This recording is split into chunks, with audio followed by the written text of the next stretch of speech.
welcome to the podcast. And we are starting out here today. My name is Kevin. Over there I have Nick. We were having a bit of an argument the other day, and Bit of an argument. You wouldn't call it an argument? I'd call it an argument. Slight disagreement. All right. Potato, tomato, whatever. And we were trying to figure out who was the dumber of the two of us. Pretty obvious answer to me. Yeah, you. Fantastic. My name's Nick. I will also be one of the hosts here, and as you can tell already, I am slightly above the education level of Lamb, but I think we're going to leave that to the people to find out. So without further ado, this is Two Dumb Idiots, and we're going to discuss some random junk for you guys, random topics. We've got a lot of mail and emails already for the topics that people want to cover here. As you heard the intro, I mean, there was already a crowd here cheering. So. I mean, when you work in such a large production environment as studio. I don't want to brag. Yeah. It is the first podcast. I don't want people to be jealous too much. Studio. So, since we're already on the topic of our epic studio and all that, let's add in our staff. We got to let the folks know who we have working here. Absolutely top quality notch staff that I mean, you would really have to get into ZipRecruiter to find some better people in this. To start off, we have an absolute tech genius, Malcolm, master's degree in cybersecurity, minor in basket weaving, unrelated. Didn't know that. Yeah, so, but I think later in the show, as we continue to get into more basket stuff, that could be... Yeah, we'll definitely have to bring him in for the basket weaving episode that we have planned down the road. Maybe a couple of them. Well, it's a big topic, you know, might have multi-part episodes. People but want to get into it. Second person on the list, Frank. He's important to us, am I right? Frank is what we consider the glue. He is the glue. He holds this entire... B- production, and he puts it over the edge to an A+. Yeah, I feel without Frank, you know, we wouldn't have like water bottles, we wouldn't have snacks. We'd have tough shoulders without the massages. Frankie is our designated handyman, intern, do-it-all man. The guy can fix, I would say, on a ballpark, 2 out of every 7 things for us. I mean, you really can't ask for higher. If you can fix it with a Phillips screwdriver, Frank's your man. Yes, that's correct. Right behind Frank in importance is Tony. Tony is he's a bit of a fitness freak, but is he now? But he's going to be our resident outdoor expert / physical trainer / survival guide. Survival guide. Yeah. Does he know anything about survival? I mean, based on the contents of his trunk, he's either a serial killer or an outdoor survival expert. What Lamb's talking about is. Tony has filled his trunk with axes and sleeping bags, water bottles, ropes. Yeah, you're right. Now that I say it out loud, that is a creepy list of items. I choose to go with the survival expert because he knows where I sleep. That's good. So until otherwise noted, he will be a survival expert. We're also every now and then we're going to hear from 2 other gentlemen. We're going to hear from Pat. Patty B is our resident, very important voice of the East Coast. Alcohol expert, drug connoisseur. He's also another Renaissance man in our friend group. Should probably mention that we're on the West Coast. Yes, we are on the West Coast. So, Pat, we have literally no connection to the East Coast, so he's the only way we get news and information. Yeah, we haven't discovered the internet or television yet, so we're also going to bring on today at some point whenever he's done. With all the many things he does, we're going to bring on Curt. He also is a very intellectual person, way more intelligent than me and Lamb, and should offer some very, very interesting viewpoints. He's a little louder, a little more abrupt, and should shake things up for us. Did we have a title for him yet? No, he can kind of. We'll figure out after his first. I think we should ask him what he'd like his title to be. I'm sure he will have something in mind. Well, I'm curious to see where he goes with that. Yes, I agree. I'm curious to see what he thinks his role in this whole thing is. But since we got the introductions out of the way, I think we should go into kind of the format, the flow, and figure out how we're going to, let these people know what to expect going through. Yeah, so what we're going to do normally on this show, we're going to come in, we're going to introduce a topic, something normal, ridiculous, something that people are talking about currently. We're just gonna hash it out and see, who's got the better opinions. I think opinions can be graded on a scale.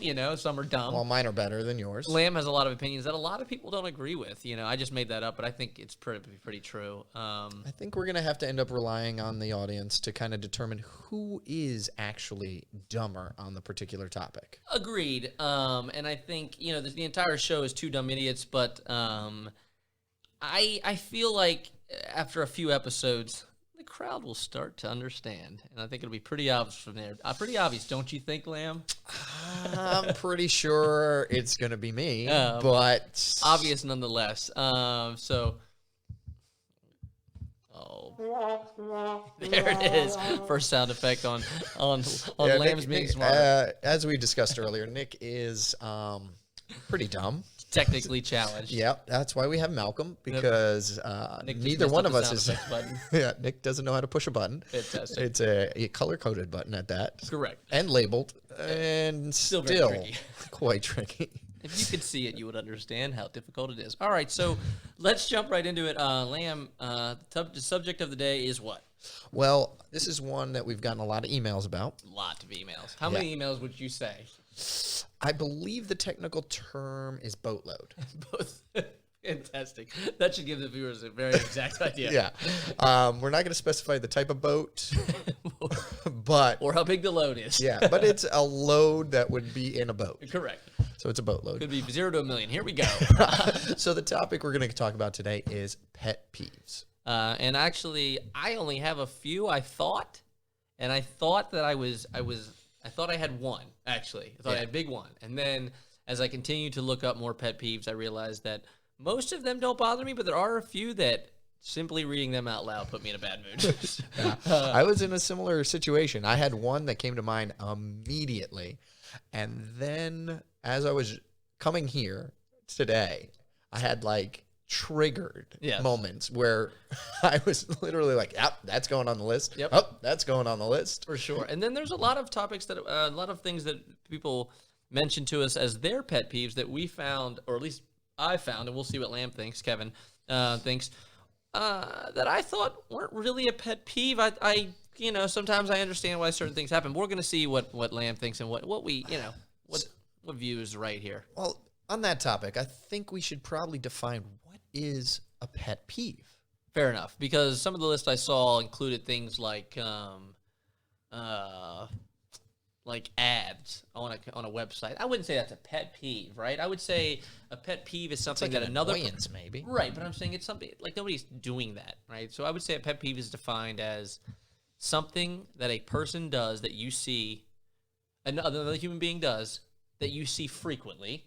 Right, that a general population, maybe 15 to 20, 30% of the population do, or maybe less, but somewhere in that range, that annoys, again, a slight majority of people, and people don't like to see it. Am I missing something? I'd say it definitely has to be a repetitive behavior. Okay. Because it can't just be something you saw somebody do once. Correct. I agree. That's not a pet peeve. Yeah. So, but I also think that a pet peeve list, and I think we'll get into this, but a pet peeve list, as I was writing it, I realized there are pet peeves from 10 years ago that make it on this list, but then now in the current technology, there's a lot more pet peeves. But as I speak here, we have our first caller coming in, Curt McGirt. Let's go ahead and bring him in on the show. Curt, can you hear us here? Well, I can hear you just fine, loud and clear, mate. Oh boy, oh boy, oh boy. Fantastic. You are literally on the mic, my friend. We can hear you just fine, and this is live. So I guess my first... It's hot. The mic is hot. First question we have, we should probably break this down because you're just got on here live. We have Malcolm as our resident tech expert. We have Frankie as our handyman / intern / snack getter / doing everything. Tony's going to be our resident outdoor expert / physical trainer / survival expert. And we also have Patty B going to call into the show every now and again with the voice of the East Coast. So that leaves me to this, Curt. What is it that you bring? And it can be something very simple, but what is it that you are an expert in? All right. Silence. Is this show PG rated? It is PC rated, but we're no N-bombs, and we're going to try and slightly refrain from the F-bomb when possible, but we're not going to completely edit it. Go ahead. What do you think your expertise is? So my expertise, I was going to say being a BAMF, but if for all you people out there who don't know what that is, so you can fill in the blank. That actually is an expertise. So we just watched right. the UFC BAMF title the other weekend, so that counts. What else do you bring to the table here? Do you think you have certain opinions that are different from others? I'm definitely going to have to go hop on that sports bandwagon 100%. Okay, I appreciate that. I'm an avid sports fan, and there's no sport that I'm not decently knowledgeable on. So okay. you can definitely put me in the mix on that one. All right. Would you So say what's your cricket? Take on cricket. That's a tacky ass sport. I don't understand anything That is about a it. hot take. You got a flat paddle, and they skip balls on the ground. It makes no damn sense. But anyway, I'm still trying to figure out the All right. Thought I was going to throw him a curveball, and he hit it right out of the park. All right. Yeah. Let me ask you this, Curt. We also, for people who don't know, Curt is a ex-Marine, so he's going to bring that. Curt is a weightlifter, so you're going to bring some of that onto the show as well. And you generally just have I would say, a unique set of opinions on things. You're going to bring a little bit of bluntness to the show. Is that fair? That is 100% fair. Okay, fantastic. You're going to get nothing but the truth from this guy. That's for damn sure. All right, well, without further ado, let's get right into it. Curt, you did not miss a single thing on the show today, so we are actually going to jump right in with the list of pet peeves that me and Lamb have brought into, and at some point we're going to have you name a couple here and see if maybe yours are already on this list. And we're going to throw one out there and just see, just right off the bat, let's see what people think, if it is a pet peeve for you, and why it is or isn't, why they should or shouldn't be annoyed with it, I should say. First off the bat, I think, in my opinion, probably the most popular one, in my opinion, that I think people would name would be, and I think this kind of fits into multiple categories, but chewing with your mouth open / gum popping / chewing loudly at a table. In my opinion, I feel like a lot of people have that issue. Lamb, what do you think? You need to get smacked in the mouth. All right, that's one opinion. We're not going to advocate violence. No, but sometimes you got to hit your child. Yeah, we if it's your kid, it's it's not violent. Okay, fantastic. But I have to say, honestly, that doesn't really it bothers me, but it doesn't bother me to the point where I would call it a pet peeve. Like where agree. I notice it. I 100% agree. It would take me maybe 10 minutes into a meal before I even noticed that somebody was doing it. I'm kind of concerned with my own plate and my own thing. Yeah, I'm a big fan of food. I'm focused on what I'm eating. I'm not worried about it. You're not ruining my food experience. Well, can I chime in on this one? Absolutely. Put yourself in this scenario then. Put yourself in this scenario. You're on a plane, right?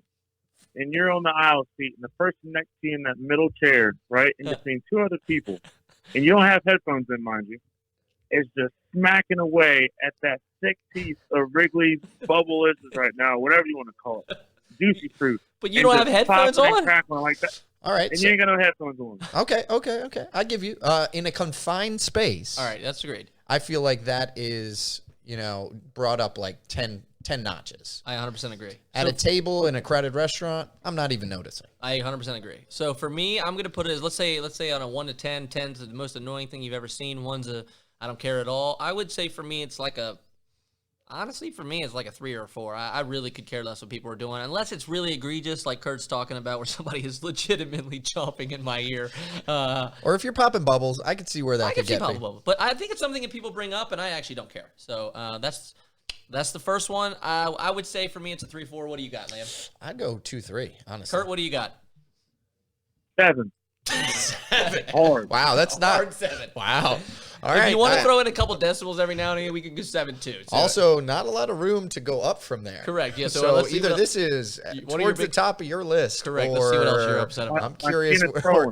So let's go ahead. Your bar is rather low. All right, Lamb, let's from your list. Let's go ahead and throw out your number 1. Well, see, I took a different approach to this. Okay. My list is really mainly things that bother me. Fair enough. I didn't really focus. I don't really care what bothers other people. Fair enough. So what bothers you, number 1? So number 1 for me is tardiness, not being punctual. I wrote that down. Actually, that was late. I wrote that late. Yep, that is my number 1 thing. I don't know if I am broken or what, but I cannot be late. It is the only thing in my life that gives me anxiety is being late. Okay, so you don't like when you're late, but one of the things I read was people said if somebody shows up 5-10 minutes late, nothing. But if somebody starts to reach into that 15 to 30-minute range, then it actually becomes disrespectful.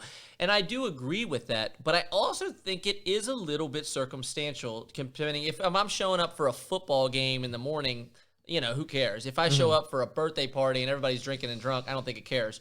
If it's a bar mitzvah or or a wedding, then I think or something important, or even a dinner reservation, you got to be 10 minutes early. Kurt, what do you got? If you're not 15 minutes early, you're late. Is that a Marine saying? That is a Vince Lombardi, I believe. 100%.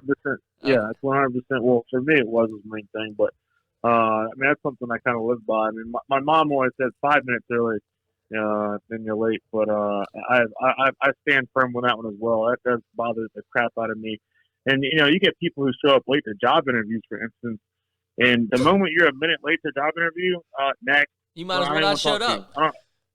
You might as well not show up. I agree. I was in the theater for a long time, and that was actually the same motto, which is if you're 10 minutes early, you're on time. If you're on time, you're late. And if you're late, don't show up at all. So that was kind of the motto. I'll be honest with you. I am a habitual tardy person. I am 1,000% sure that it came from my mother. Kurt, you live with me. You understand where that came from, right? It's almost something I can't control. My mom. So you're saying you were born with it? My mom will come in. My mom will come into the house and say, "Hey, we're going to your grandmother's tomorrow. We need to be there by 3:00." And I'll say, "Fantastic." Sunday will come around and it will be 2:30, and I'll say, "Mom, don't we have to be at grandma's?" She said, "We don't have to be there till 4." And I said, "Oh, I thought you said 3." And then we will show up by 4:30. We'll still be late for that time. We'll show up, and my grandmother will say, "I thought you were supposed to be here by 3." And I'll say, "Mom just kind of lives on her own schedule," it feels like. So I think I'm working on it, but it is tough for me to always be on time. But if it's a dinner party, I'm not going to be late for that. I'm especially bothered if there's a time component to it. Correct, like a show. A reservation for dinner, a movie, things like that. Like, you're my friend, and I would say I'm normally okay with that, right? But yeah. I would say for the most part I'm okay with that. It gets into like the vague territory. That can be pretty bad. Yeah. So there's been a lot of times I've shown up ready to go. Yeah. And you're like, "All right, I'm ready to go. Just need to take a shower, get dressed, brush my teeth, and do a couple things." That's right. Kurt, can you hear that? Oh, absolutely. You know what I'm saying? Can you hear the rim shot we just did? The rim shot. No, I didn't hear a rim shot. The sound effects, this? No. Oh, I'll take that as a yes. Fantastic. All right, so on a 1 to 10 scale. I heard that one. All right, good. 1 to 10 scale, Lamb, it's yours. What do you think? For me, it's probably 9.5. 9.5. Kurt, what do you got it at? Oh, I think it's definitely situational. So agreed. I'm going to say a 5. Okay, fair enough. For me, I would say I'm right in the same territory. I do understand that being late to an actual event is annoying, so I try not to ever flirt with that, but I can be a little bad. So I would say it's right in the same thing for me. 5 is probably right where I'm at. So, but I think already off the bat, we've seen that, Lamb has a tendency to be on time, but his opinions tend to be a little bit off, but that's okay. Fair enough. I mean, I'm on time. I'm smarter. Fair enough. Well, let's jump to my number one pet peeve then, since you're doing your number ones. Yeah. My number one pet peeve is actually not on this list, and I didn't find it on a lot of lists. But my number one pet peeve is people not being able to admit they're wrong or take blame for something or any kind of form of that. In my opinion, as a human race, if we can't admit that we did something wrong, ever, if nobody ever admitted they were wrong, ever, then literally we would never grow and we would always do it the wrong way or the old way, and we would never move to the next step. So in my opinion, not being able to admit you're wrong is a weakness, and I find it unattractive, and it makes it very difficult to get along with somebody if they have that. Do you care at all? I do, actually. Yeah. Yeah, I didn't see it on any of the lists I checked. Yeah. I also did some list looking. And, is it a fair pet peeve? It is. Okay. It is a fair pet peeve. And it's weird because I feel like this is very specific person to person. Agreed. And it's a consistent thing you'll see within the president. That person. Well, people. The audience like that one. Folks at home, big fans. See, crowd. I was telling you, Kurt, there's a huge crowd here. They really enjoyed that. Yeah. Hey, they're loud there. Yeah. I mean, yeah, it's like we're at a football stadium. Correct. But it's just one of those things. Like, I could see where once or twice with somebody, yeah. Okay. And then it starts becoming, I feel like, more of a character flaw. Agreed. Than it does a pet peeve. Agreed. And I understand if you're in an argument with somebody and maybe you're prideful during that moment, but afterwards, you've got to be able to go back to somebody and say, hey, I was wrong about this. Or, you know, in my opinion, I think it's difficult. It's a difficult thing to do. But I think part of what you teach a kid is to do it. So as an adult, you have to do it yourself, even though that's part of being an adult, being doing difficult things. Curt, what's your take on that? Is the question geared towards a woman or a man? It's a all right, there we go. A person. It's a person. It's anybody admitting they're wrong. We're not going to get into what sex does it more because we don't have a girl on the show to defend themselves. Yeah. So, and we also don't have that much time. So I won't get that. we don't have that much time. I will. Got you on the rim shot. Appreciate it. Yep. So I will say, and this is very hard to say openly, but I had a hard time.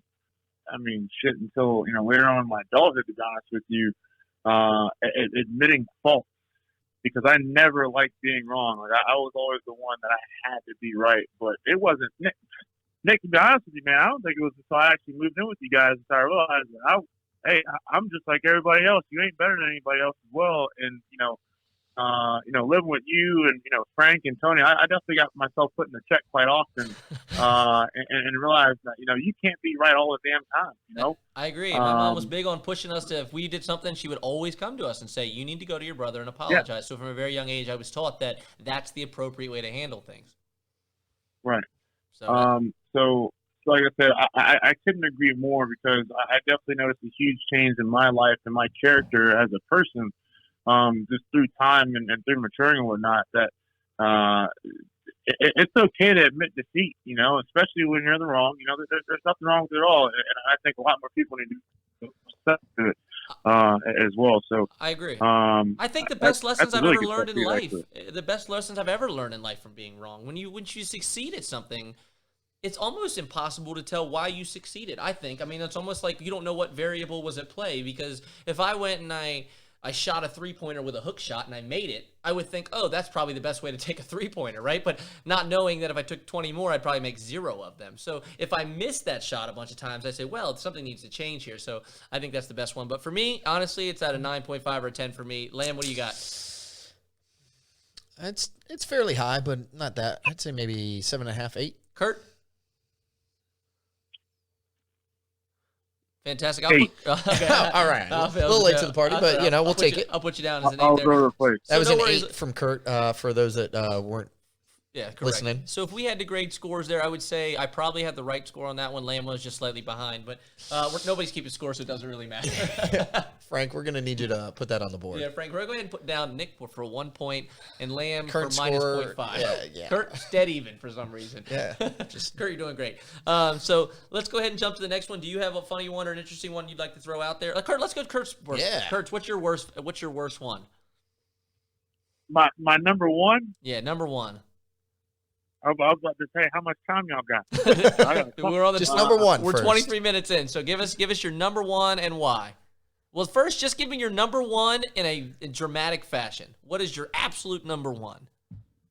All right, so this is something very minute to normal people, but this just comes down to common customs and courtesies, okay? It really, this genuinely eats me up inside, because it shows that us as humans have not grown up yet. Uh-huh.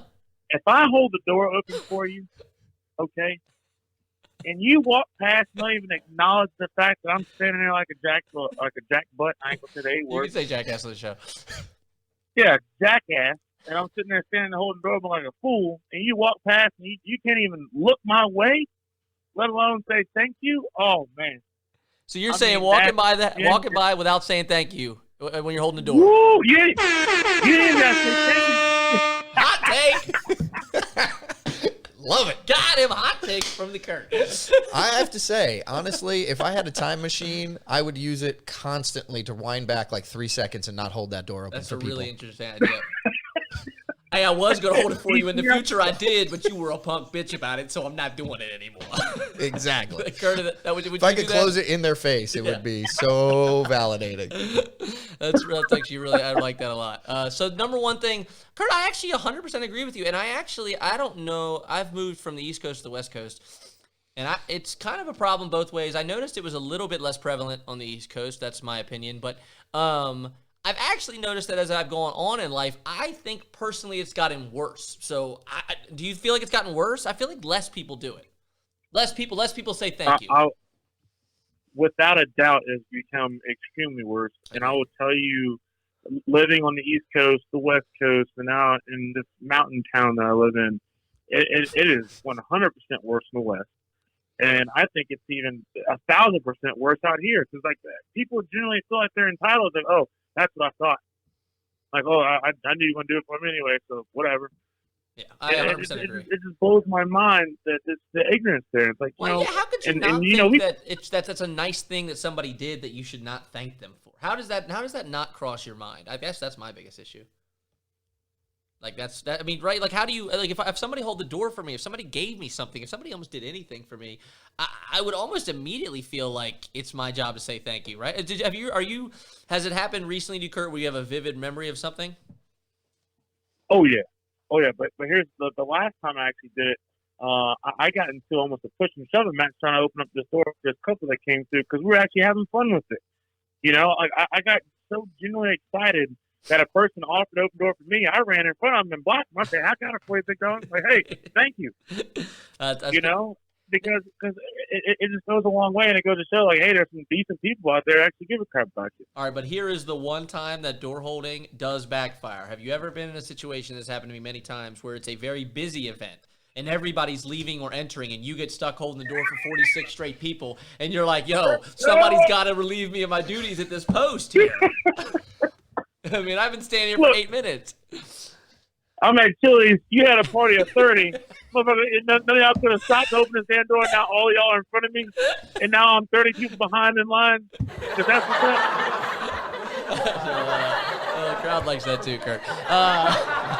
Frankie, write that down. Have you ever been in like a door holding battle?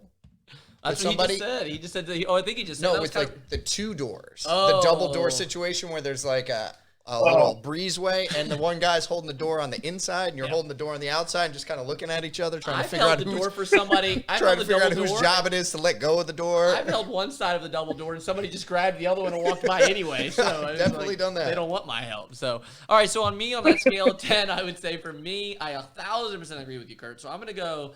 It doesn't put me in as foul of a mood as you put me, so I'm not gonna go that high. But I absolutely agree. It pisses me off. So I would go 7.5, 7.8, maybe an 8. I definitely go. I go 8. I go 8 on that one. Curt, you're like a 9.5, 10 over there. Yeah, I'm a 9 for sure. Okay.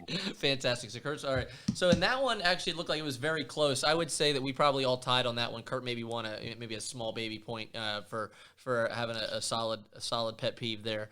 Definitely for his enthusiasm. For enthusiasm for the pet peeve, agreed. Anything else, Lamb, that you have that is interesting? I have a lot here. So I have one that I picked because it used to be a pet peeve of mine, and now it's something I do. Okay.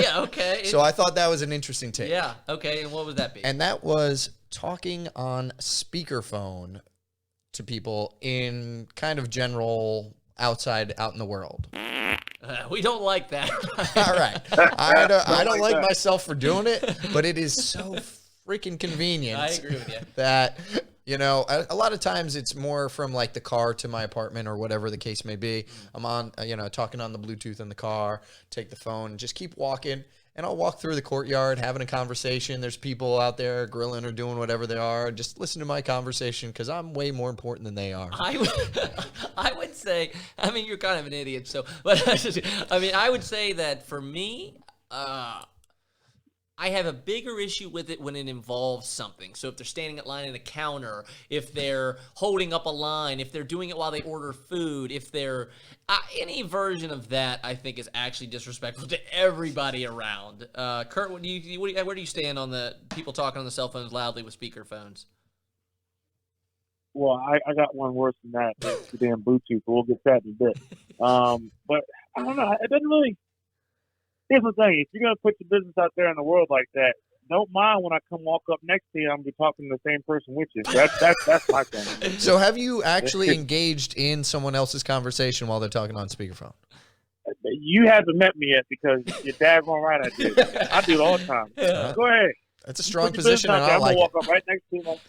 Funny What's y'all talking about? Funny anecdote actually about that. That's actually one of my favorite stories. I used to work at a restaurant, and it was a small little hometown restaurant. You know, it was a small little not a chain place. And this gentleman was sitting at the end of the bar, having a full-fledged conversation on speakerphone. And there's only like 10 seats at the bar. It's a very quiet place. It's not like there's even really music playing. So it's the only thing everybody can hear. So in order to combat that, my bartender went down to the end where the blenders and the blended drinks are made and continued to blend just ice for like a solid 3 minutes until this guy could not hear anything on the other line and had to actually step outside. That might be the best way it's ever been handled in front of me. Passive aggressive. I like it. It was literally just me. And this guy's like, I'm trying to hear you, but they're blending a bunch of drinks in here. Maybe it's because you're in an establishment that you jackass. Maybe he should be on the show. Two dumb idiots. He should be our third. What a waste of ice. Kurt's concerned. Yeah, nice. It's a bar. There's infinite ice there. So for me on that one, I would say for me, I don't care a whole lot, but I totally agree with you if it's in the line. So I would go 5 or 6 for me, 5.5. Like I said, I do it now. I don't do it in line Okay. because I don't have enough people in my life to talk to. Uh-huh. So it's probably like a 2 now for me. Gotcha. Kurt? I'll give it a 3. All right, fair enough. I'm gonna make fun out of it. Hell yeah. Okay, so on that note, I'm gonna jump ahead to something that, what did I put here? Oh, okay. This is a really dumb one for me, but when I wrote it down, this was the one that actually pissed me off. Actually writing it down pissed me off. And this actually applies only really in a couple circumstances, but it happens every time. You're on the plane lands, and every jackass immediately stands up as if them standing up is going to somehow get their fat asses off this plane any faster. And then everybody's standing. Everybody sit the f- down and wait your turn. It actually drives me insane. It's like, yo, I've got somewhere really important to be. Yeah, you and every other person on this plane. Butthead. Yeah, you and 400 other people in the same plane. Yeah, god damn it. So that is something to me. It's a small situation, but it really irks me. And I maybe somebody can take a guess. Why do people do it? Somebody tell me. I get the idea of being as prepared to get off the plane as quickly as possible, but it doesn't move you any faster. The worst is I often try and get the aisle seat. That's my preferred seat. Me too. And I'm 6'3", so I don't fit anywhere else. Yeah. So when the people inside of you stand up. Yes. 100%. That's the worst. To Well, me. I don't mind. I could care less what the rest of the jackasses in front of me are doing. Yeah. It doesn't really affect me. But when it's the people standing right next to me and like almost like peer pressuring me to stand You're up. not going to get out before I do, old lady. Sit your ass down. Take your. You've been sitting for 6 hours already. Right. What's another 5 minutes? As if what? They open the doors and it's going to be like the first person out gets like $100. Like Yeah. It's insanity. Kurt, does it bother you? So I got a decent story. So I actually embarrassed my wife quite a bit. This happened a couple months ago. We were actually when we came out to California. We went to Disneyland and In Inglewood. so we're getting in Inglewood and so the door opens up. Sorry. Hey,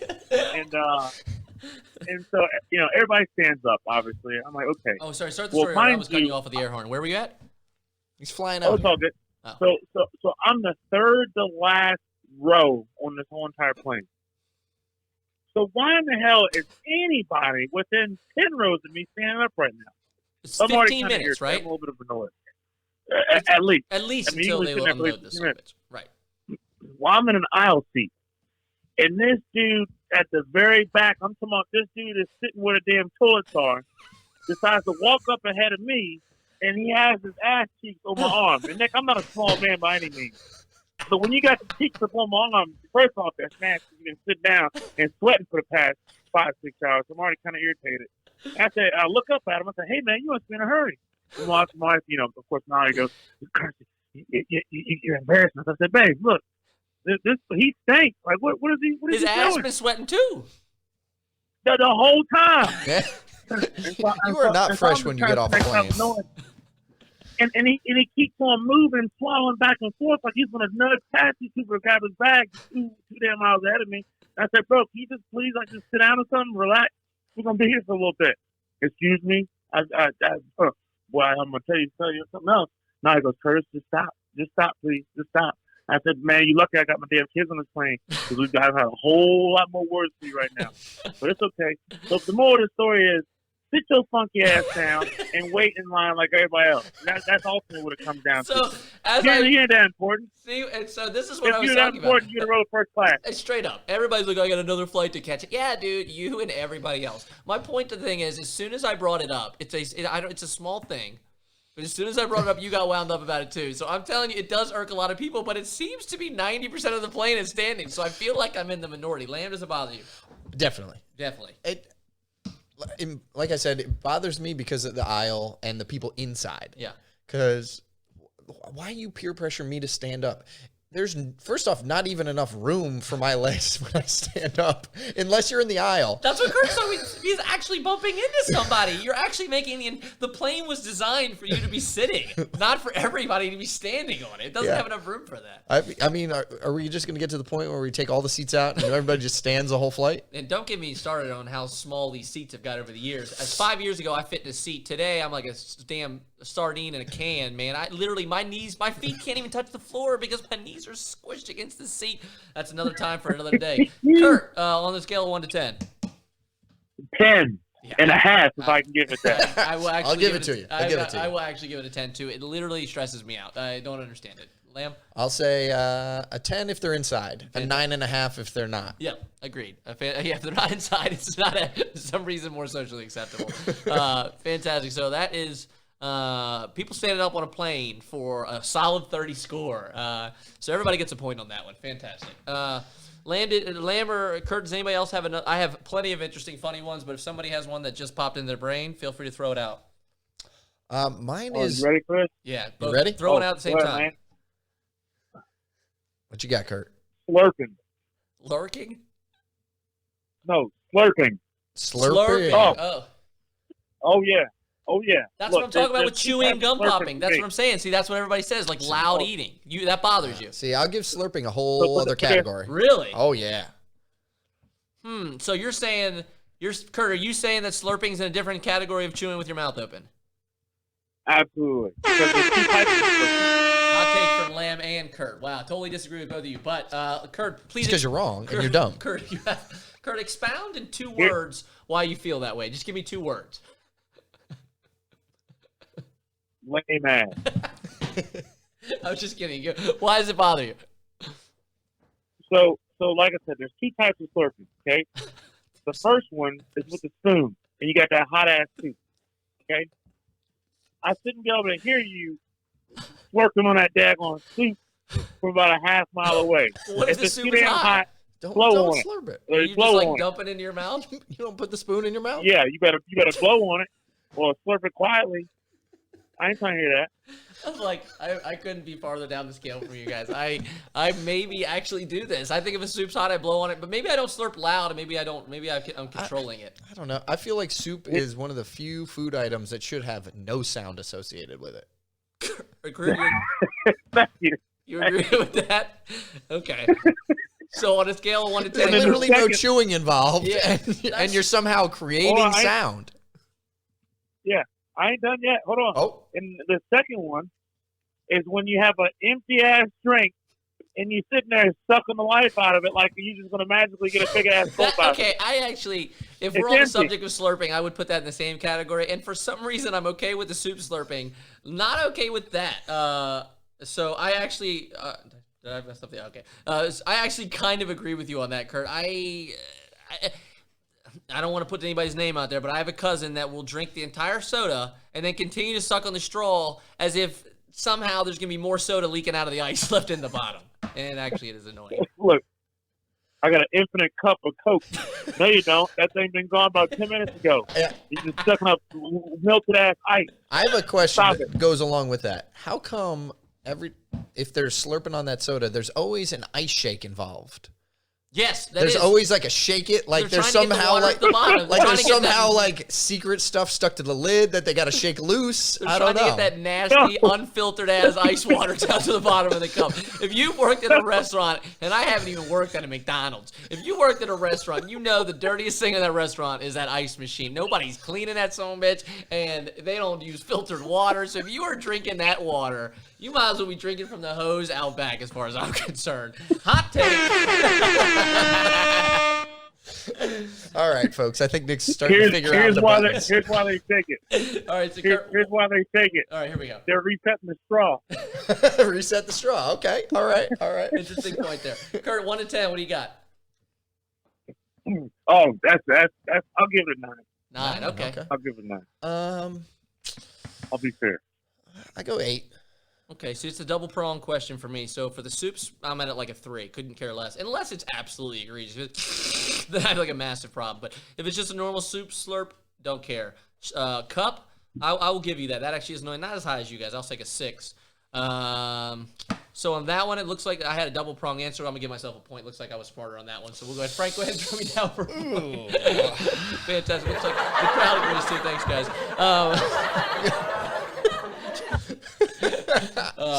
Anyway, all right. So let's go ahead. I'm gonna jump. Lamb, you had one ready too. I did. And this is one because I want to refer to Curt because he's over there in the other coast. Turn signals, blinkers, indicators, whatever you want to call them.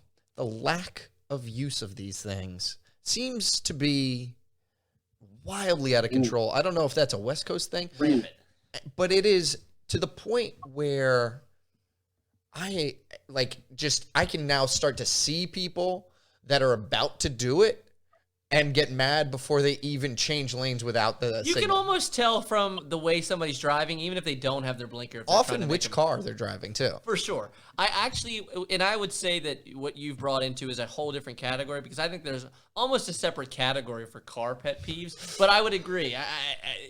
People's non-turn signaling is annoying. Curt, do you care about turn signaling? Are you a habitual offender yourself? So I indicate, and I actually over-indicate because Me it too. actually frustrates the living hell out of me when people don't do it. I'm an To over-indicator. the point where I'm rolling down my window and I'm saying some kind words to you. And it depends on what kind of day and mood I'm in. They'll dictate what kind of words to say to you. Fair enough. I have a tangent after that, but Lamb, it's your subject. What's your take on it? So this is one of those ones that I feel is like super important because it's literally like unsafe. Like you're taking people's lives in your hands, just like willy-nilly, just throwing this giant metal contraption around the road without 70 letting miles people an know hour. what you're doing. Yeah. Like that's where it really gets to me. It's not so much just like, oh, you should do that because it's like proper. No, it's like you're gonna kill me. It's the because law, you're gonna and you're endangering yourself, and you're endangering everybody. And I'd ask if you not endanger me. That's your right. and I feel like it's so much more dangerous for the other people. Yeah. Versus the person who 60-40, right? Yeah. 60-40, So you're gonna and ruin that's somebody what really else's bothers me is because you're prioritizing yourself over everybody else. for sure. Curt, what do you got? 1 to 10. Not 8.5. I'm gonna go 9 on this one. Okay, for me, I'm gonna say signaling's not as bad for me, but I'll say 7.5. But it does segue me into something that's the other thing that I wrote down on this list that brought blood flowing through my body at a high rate, which is any kind of line cutting, merging in traffic. It actually makes my blood boil. If you are one of those jabrones, as Lamb would say, that cuts the entire line and then thinks your punk ass is squeezing in front of me right before the exit, you got another thing coming. That was also on my list. Yes. And people that ride up the shoulder in traffic, like they've figured out some fucking hack in life. The only reason people have started to do this is because there's some softies that are letting people in. I think if you're somebody in the front that's letting people in, You should have to retake your driver's test. I've started actually riding in the shoulder if I see people in my rearview mirror trying to come up the shoulder in traffic. I've actually put my car into the shoulder and then just drive with traffic. You got to block them. You got to I throw a block. Kurt, you're quiet on this one. Are you guilty of this one? I'm guilty of riding the shoulder. I'll smack you right in the mouth. Like we're gonna be pulling over it and we'll be fighting. Look, man. Understand the laws, and if you don't get them, there's this thing called go just take the damn test again. That's cool. Yep. Not all of us are the best drivers. I get it. But goddamn, be safe. Be safe. I'm trying to go home and see my kids every night. I agree. That? 100% agree with you. I wish there was some way I could just like report certain drivers. And if they got enough reports, the cops actually like show up to your house and give you a driving test. You should be able to ding a cop like, hey, this guy keeps. Yeah, you should be able to just scan a car. Beep. Just scan a car in front of you. That's a good idea for the next app. Hey, car scan. Yeah, that's exactly what I need to add to my texting, driving, looking at the maps, Googling things, trying to find things out. Now I'm also trying to take photos of people's license plates. Rating every driver around me. Because on their poor driving habits while doing all these things. Trying to rate everybody's driving habits are going to turn into me being rated at a 0.7. Yeah, my Uber rating, my Uber driver rating is going to drop. Yes. All right, so that is actually, for me, like I said, that kind of goes into the entire car category. There's a lot of issues with cars, people not signaling, people cutting lanes. But for me, I would say people getting into the front of that line is like a 9.5 for me. It really does put me in a funky mood. Kurt? 8. 8. Ooh, okay, hot too. I got to go 9.5. Like, I will literally hold a horn for 30 plus seconds on somebody. Straight up. Agreed. Just got to let them know. Look, man, I don't appreciate you cutting me off. I don't appreciate you bypassing 75 cars to get to the front. You're not more important than me. And guess what? I'm probably late too. So let's slow it down a little bit. All right, so that's that. I'm going to move on to something real quick just because we don't have ladies on the show. Right. So I want to give a lady one. I'm sure if there was a girl here, she would say, leaving up the toilet seat. Kurt, let's start with you on this one. Let's go to Kurt because he has a You actually have. You're the only one that lives with a lady currently, so you are our only expertise on this one. So let's go ahead and give you a shot. So I'm gonna tell you something. Ladies piss on the toilet seat more than men do. Oh, so you're saying it's just as bad on the women's side. Man, don't let them ladies fool you like they're the cleanest daggone people in the daggone house. I got 3 of them in my house. And why is it that they can leave more piss on the toilet seat than I do? Come on, man. How would that be possible? Come on, I'm man. confused by the physics on that one, to be honest with you. I don't know if I want to know the answer. Look, yeah, you don't want to know the answer. But all I'm saying is, that, look, they just as bad. They just hide it a lot more well than we do. And the majority of the time, they try to wipe off the seat before they get up. They ain't all that damn clean. They'll let them for you. Okay. They'll let them for you. So, well, are you guilty of it habitually? Oh, no. I learned my lesson when we first got together, and I haven't changed ever since. So there you go. So you did get, like, your hand slapped a couple times? When you did it, she corrected you a couple times? Once or twice. Yeah, once or twice. Gotcha. I can admit that. Well, I have an interesting, I think, take on this. Interesting. And I don't know if this is my laziness that's kicked in lately, but I pee sitting down a lot now. Yeah, that is a completely hot take. I live alone, so it's really kind of like my world, and I get to do what I want. But I think cell phones have kind of brought about this. I need to sit. Yeah, it's a moment to like maybe catch up on a game I'm playing. Even though I gotta pee, maybe I want to play a level or whatever. If it's a solid number 2, I'm with you. If it's a pee, I'm in and out. Kurt, what's your take on the sit down pee? Hey, don't judge me, but I'm on the same level with old Landon over there. What? It's a life changer. There's 2 people out of 3 that are peeing sitting down. Here's the thing. Whoa. Here's the thing. If I'm in the comfort of my home, there's times where I wake up at 2 o'clock in the morning. I don't feel all that confident in my aim. I'm gonna just sit my ass down. Nah. I'm giving you this one on that one. I could not disagree with any of this anymore. I think that for me, I'm trying to get in and out. I think it's a quick process, and I don't pee that long. So I'm saying it's a 30-second episode for me. I don't want to be in there any longer than I need to be. I'm saying I'm in public. obviously I'm standing. Unless I'm at work and I'm trying to avoid work.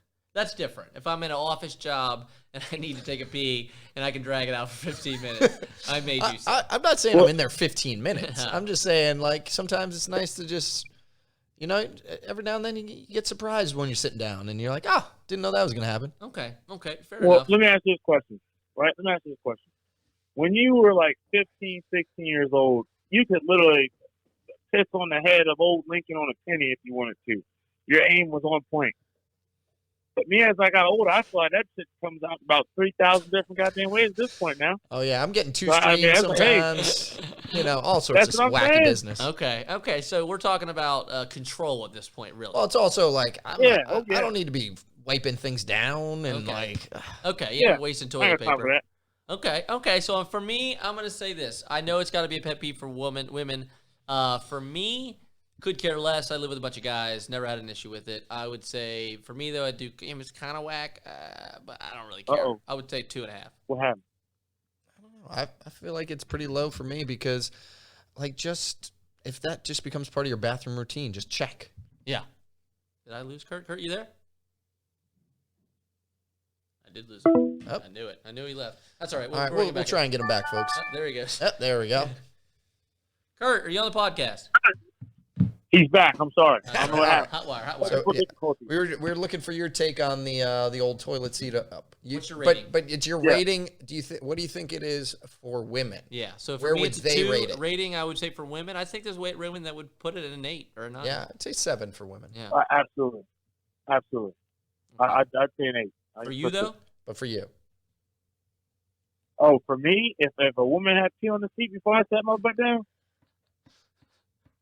Not on the seat if she leaves the toilet seat up. Yeah. I'm not talking about somebody peeing all over the seat. well, women don't leave the toilet seat up, so it don't bother me, man. All right. Fair Fair enough. All right, so that's the only thing we have knowledge on as far as women. yeah, because it involves us. It involves us. Lamb, any Being other bad at things. Correct. Lamb, any other hot takes you have as far as I have a couple more, but if you have a good one, let me know.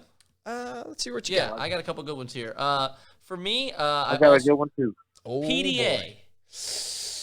This one is a sliding scale for me. Really? Yeah, because that's Depending a very on what type of PDA. yeah, because that's a very vague term. Technically, I guess like holding hands would doesn't be bother me at all. Yeah. 0. Yeah, might even be less than 0. I kind of like it. Kissing in public, still Depends 0. on the level. Making out. But I'm saying that's the thing. Like again, all these sliding scales. Yeah, kissing I'm still at a 0. Making out, I start to creep into like a 3. Curt? I've seen it get to a 10 just making out. Yeah, I can see that actually. Yeah. Because there's some nasty ass people who kiss out there, and that just that's gross. It's sad to say Are that you it saying that depends like, on the people involved. You're saying depending on the type of Yeah. person that are making out, it Yeah. could fluctuate dramatically. Yeah, I ain't about that life. So if That's Brad nasty Pitt and as hell. Angelina Go were get a making out in room. front of you, is that offensive? Yeah, because it ain't me with Angelina. So yeah, of course. Hey, and the crowd loves it. You got even applause for that. A little applause break on Why don't you that have to get on out of here after that one? I'm just kidding. Nah, We we'll went keep on him it. around. We like what he's got going on so far. All right, so for me, making out lane, what are you sliding scale? Sliding scale. It's honestly, first off, it depends where I'm at because there are certain places that I feel like it's a little more socially acceptable to be making out.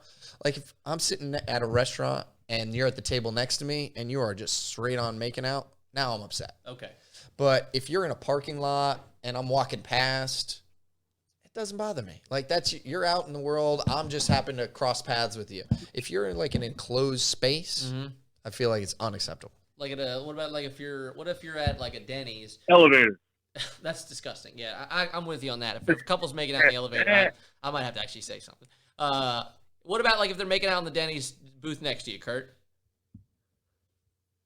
We about to talk made. So you think you'd actually lean over and say something, or would just really bother you? You have to lean to your wife and talk a little trash under your breath. Oh, there ain't nothing holding back. I'm gonna have some kind words. Okay. I'm gonna keep in mind. Interesting. Okay, so for Yeah, me well, on that's that what we've sliding established. scale for sure. So making out in the booth, next to me, it's gonna annoy me, but it's gonna be a story for me to tell my friends later. So I'm gonna put it at a 6. Lamb. I would say for me, the closer you are to me physically when you're doing it, like Yeah. an elevator, Okay. it's like a 10. Okay. Booth, 8. Okay. Generally, probably like a 4. Kurt?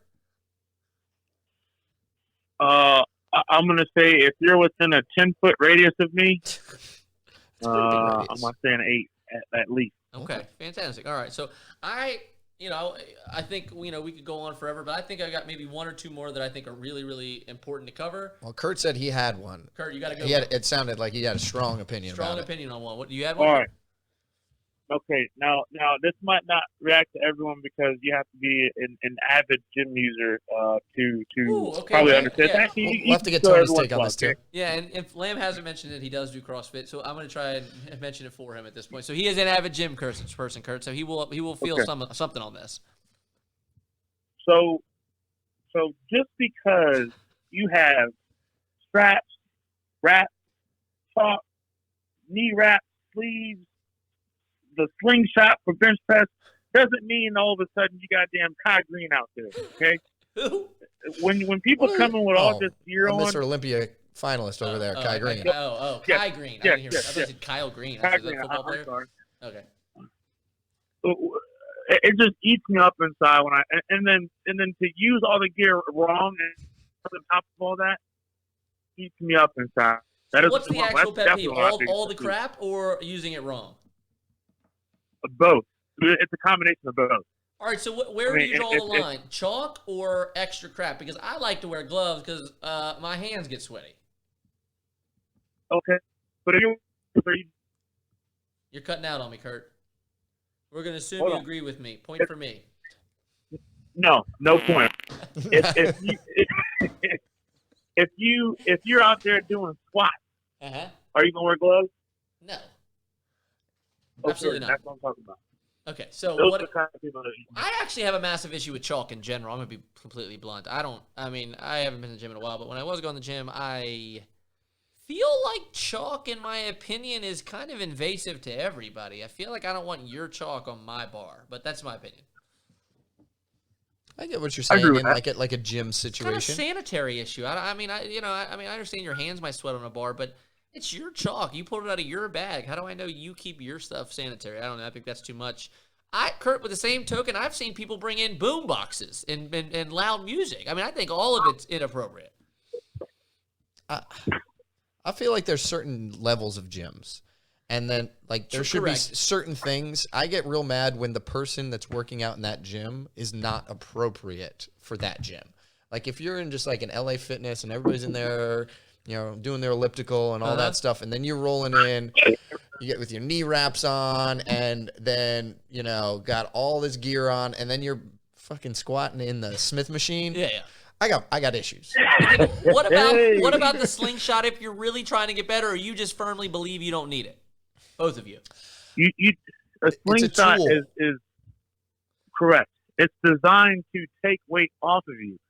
So if you're not capable of doing that weight from the get-go, then you shouldn't be going up any higher. Okay. Yeah. It's a tool. I feel like if I see you use it once or twice in your workout, then you're doing it right. If every single rep on bench press you did has that slingshot on, then you're not doing it right. Yeah. Okay. All right. So for me, And don't tell me. Oh, sorry. Go ahead. I was gonna say, and don't tell me your one rep max is 875 pounds, and you had a skin tight suit on in the slingshot. Come on now. All right, No. yeah, that's fair. I actually will give you that. I actually will 100% give you that. I don't think that's their real genuine max. So if you have a bunch of tools helping you out, that's probably, you shouldn't claim that number. You should be able to do it with just a pair of gloves, or if you're allowed. So for Lamb, what do you got? 1 to 10. It's more comical to me than it is a pet peeve. Okay. Like, it's more because I understand Yeah. that they are not who they think they are. Okay. So And- you can kind of laugh internally and let it go. Yeah. Okay. I'd say it's like a 3 maybe. Unless they're hogging a bunch of machines. That's definitely If they're somehow supersetting 8 different exercises. That's a totally different. There's probably That's a whole different. Yeah, I'm not gonna open that can of worms. Yes. So because that's gonna lead us down a whole it's like nother path. automobile, because I actually am starting to get that will upset me. You using 9 benches, I'm actually gonna say Yeah. something. Like, Somehow hey, man, I'm one gonna need one person's of these. using every bench in that place. I don't like when people have 5 stacks of dumbbells next to them. Hey, man, everybody's trying to work out. Superset. I'm Yeah. supersetting. I don't give a damn. Superset your ass with Down. one pair of weights and then get the next one. Yeah. So you go ahead and super set them down on the rack. Yep. So, you know. Whoa, Double whammy. That's got to be a good joke. 1 point for Nick and 1 point on the smart scale as well. Yeah, that puts you at 1 point. Not bad. All right. All right, so 1 to 10, Curt. 7. But you have introduced an entire bracket of pet peeves. Liam? Like I said, I think it's a 3 because it's more comical to me that kinda these with people you. think. I don't really care, but I will laugh at you. I'll give it a 4. Okay. The next 2 I have. First off, I just want to throw a funny one out that we don't have to discuss it. But somebody, one of them wrote, "When people are discussing their diet while you're eating unhealthy food." I didn't know that was a pet peeve, but that is annoying. I don't even know it's a pet peeve. Now- Don't be doing it. The one caveat where I say will be a pet peeve for me is Okay. when people talk about being a vegan while I'm eating meat. 100%. That if that's what that's referring to, not just like, oh, I'm trying to, be on a nice strict diet and not eat like processed food while I'm eating like a McDonald's hamburger. Yeah. That's different. But if you're talking about like how meat is murder, like, and actively looking at me while I'm eating a steak, It's more of a view than it is like I'm something that's gonna to be discussed. like, I know you did that on purpose, Yes. and it's just not good manners. Yeah, Curt? So I have a story to add on this if you guys are interested All in right, hearing. yeah. On the healthy eaters or healthy drinkers. So I used to work at Starbucks, and Barista. there was this lady I was a barista, damn all right. And there was this lady that came in one day. She was an avid, habitual Starbucks shopper or visitor. Frappuccinos or She comes real in, coffee? she said, "What's that?" She like a Frappuccino milkshake Starbucks person, or was she like an actual caffeine coffee person? She was overly caffeinated, but I'm gonna explain why. Okay. And it was mind-boggling. So she comes in, she says, "Hey, I like a caramel macchiato." I said, "Roger, let me go ahead and make one of those for you." And she said, "Can you please put extra caramel in those, sweetie?" I said, "Absolutely, ma'am." And so typically for a caramel macchiato, you're supposed to pour a little bit of drizzle inside the cup, make it look all nice. I never understood that because once you put it in the hot substance, it all melts to the bottom anyway. But whatever, that's the Starbucks way. So I'm lining this cup with caramel, and she goes, "Can you put a little bit more in there?" I said, "Absolutely." I'm pouring a little bit more in there. She looks at me. I look at her. Says, "Go ahead and put a little bit more." I said, "Okay." And she says, "Why don't you just take off the lid, sweetie?" I said, "Oh, okay." And so now I'm lid of the dumping caramel sauce? caramel in this cup. Yes, the caramel bottle. I'm dumping caramel in this bottle at this point, okay? And I'd say at this point there's about and this is the venti cup, the large one at the time. I think they got like a 20 now, but it was a large one at the time. So it was about a quarter of the way full at least with caramel. Okay? And then she says, "I need 6 shots of espresso." Six shots of which is espresso. 2 more than normal. 6 shots. Okay? I said, okay. That's a I'm lot, not but all even right. kidding. That might kill me.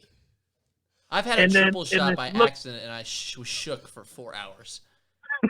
I'm not even kidding you. Tony gave me a coffee one time, and he gave me a caramel macchiato, and I thought it was a regular one because we were going on a hike, and I was white and sweating and shaky, and I said, "What was in that coffee?" He's like, "Oh, it was a triple shot." And I said, "Why in God's green earth would you give me a triple shot and not tell me?" He's like, "I always drink it that way." And I said, "Well, some of us don't inject caffeine straight into our carotid artery, okay?" So she went double that. Double that. Okay. Yeah.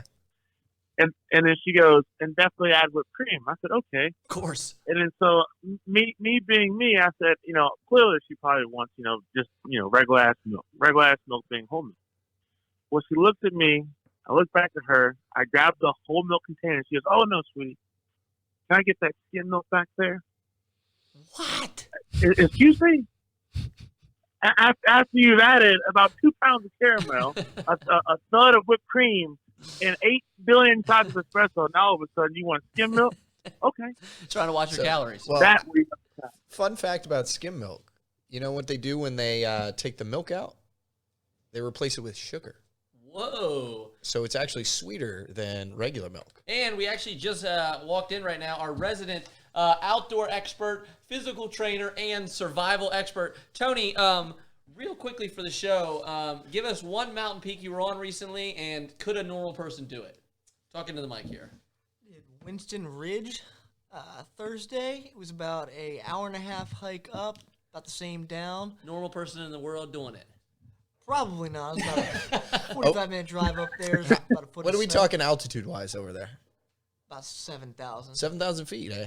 We actually introduced you pretty fairly to the show, Tone. You're actually written on the board. You're outdoor expert, trainer, survival expert. We compared you to kind of a Bear Grylls-esque, also a zombie killer. Yeah, we weren't sure if you're a serial killer or an outdoor enthusiast based on the trunk of your car. We did discuss how some of your trunk materials all have come into question. We also have Curtis on the phone. Curtis is on the phone. He's live on the mic. He has You brought can't hear him because you don't have a headset, but some very interesting things to the podcast. he can hear you. I think So if more, there's anything you'd like to... more like an end-of-the-world type survival. That's what I say. yeah. You're kind of end of the More world. of an apocalypse prepared. We did put you down for that. Yeah. Thank- Tony, fantastic. We're going to probably maybe need you on the show next week to talk more survival tips. I will be around next week, guys. Fantastic. Tony, welcome to the show then. Everybody. Hey, the Tony, Yeah, the crowd loves Tony, the crowd just applauds. Hey! All right. Without further ado, let's jump into the next category. That would be I wrote down a couple good ones. So we were just kind of joking there about Curt with the disgusting diet in the Starbucks.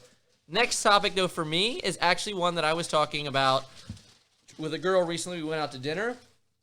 We went to one of these places like a Sakura, a teppanyaki type, Benihana-esque? Benihana-esque, correct. One of these grills where they cook the. I have some thoughts volcano. I have some thoughts on these restaurants. Yeah, okay. Well, Specifically. They do the whole shebang, right? Curt, have you ever been to one of these places? Oh yeah. Love oh it. yeah. Love it, right? Love 'em. Delicious. Flying shrimp, love it. Moderately overpriced, but you get a show and some really great food. So we're at the table the other night. We're a couple. We're sitting next to a couple. And then there's also a family next to us. So there's probably 12 people at the table, 3-4 separate groups. And the guy's going to make pretty much everybody at the table ordered fried rice. This guy's going to make one batch of fried rice. And the one girlfriend proceeded to tell him that she wanted extra soy seeds, or actually sesame seeds, no butter, light soy sauce if possible, and she wanted it cooked a little bit well. She wanted it crispy. My blood started to boil.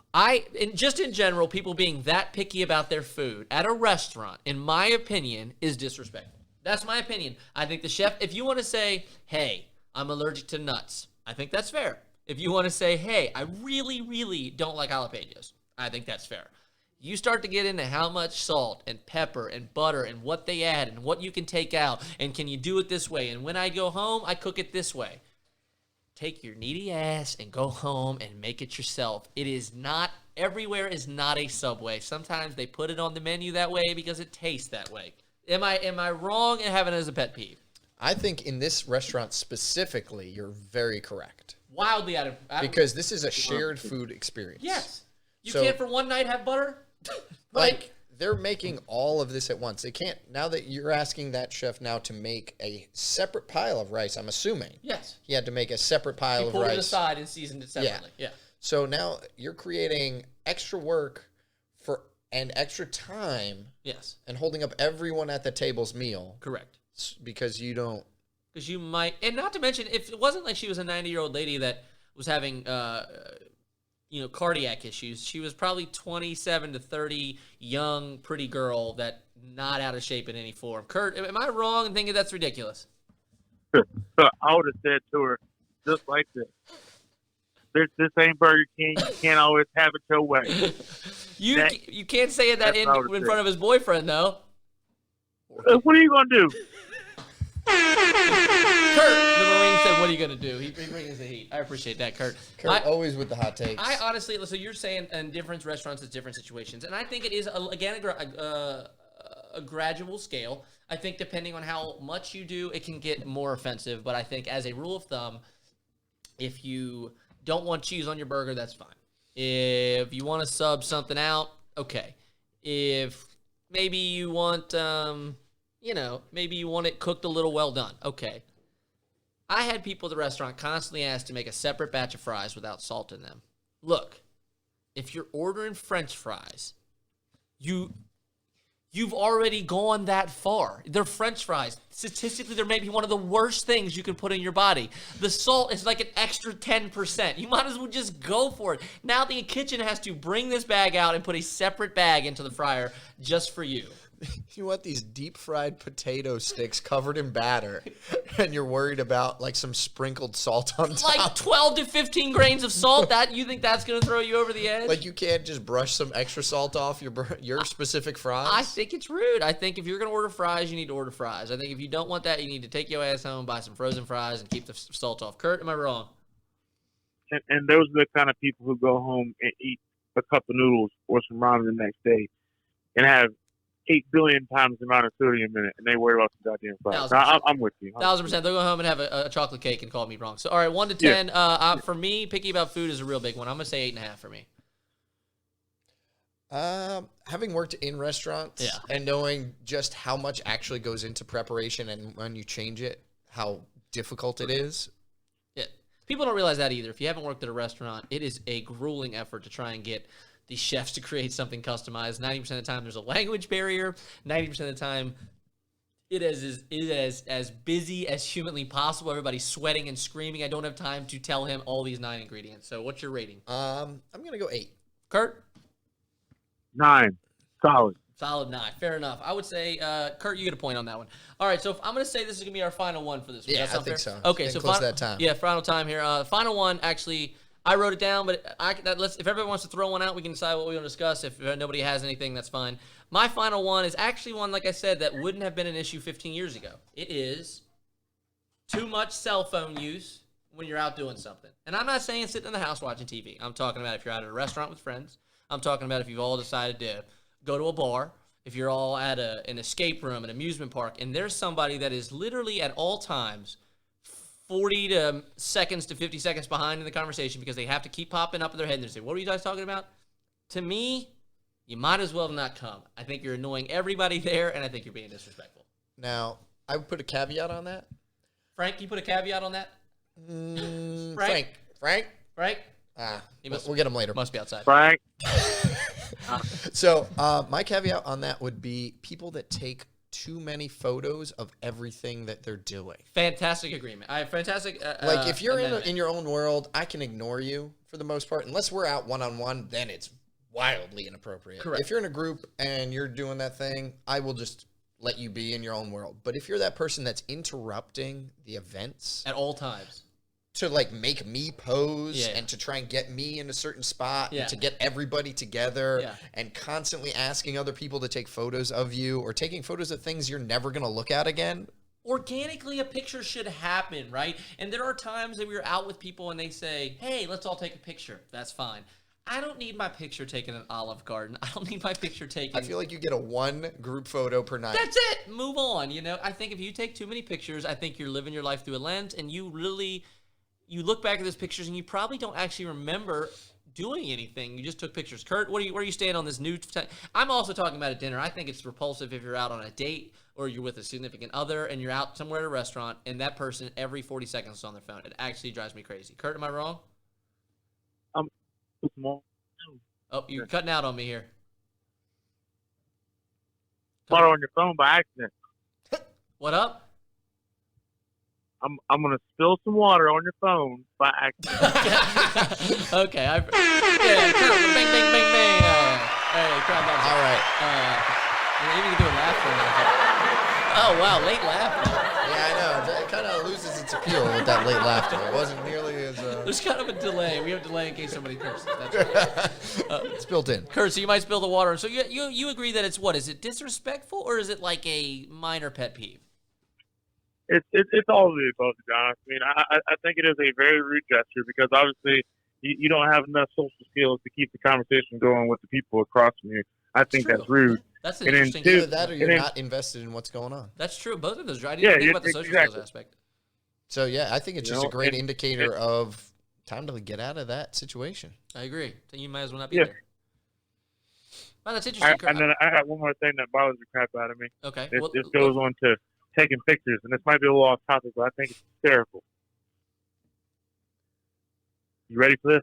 Oh, The we're waiting. The crowd is leaned in. The silence All was thick. Strong. So just because you might tell yourself, or other people might tell you a little bit heftier or a little bit on the plus side, doesn't mean you got to take aerial photos in order to make yourself look thinner.